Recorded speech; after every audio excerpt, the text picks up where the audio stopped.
Spirit spirit ને હું કરીશ ધીરે ધીરે કરતો આ આખી બોટલમાં ફેલાઈ જાય એવું કરીશ. આવું કરવા શું થાય? સ્પિરિટ આખી બોટલમાં એક એક દિવાલના ભાગ ઉપર ફેલાઈ ગયેલું હશે. હવે જ્યારે હું આને હળગાવી પાછળ બધું ખબર કેટલી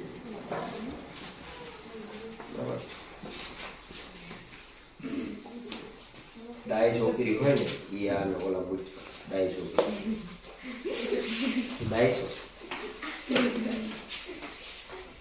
લગભગ બહુ ઓછું દેખાય છે કે ના જો રેવા દીધું તો તરત દેખાય જાય.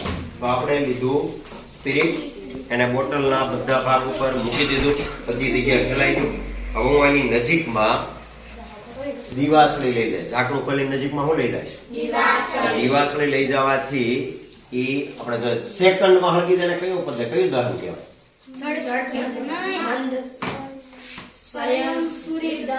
અત્યંત ઝડપથી જે પદાર્થ આગ પકડી લે એને કહેવાય સ્વયંસ્ફુરિત દહન. તો સ્વયંસ્ફુરિત દહનની ઘટના તમને આની આ સેકન્ડે હમણાં જોવા મળશે. રેડી બધાય? યસ. સ્ટાર્ટ. યસ.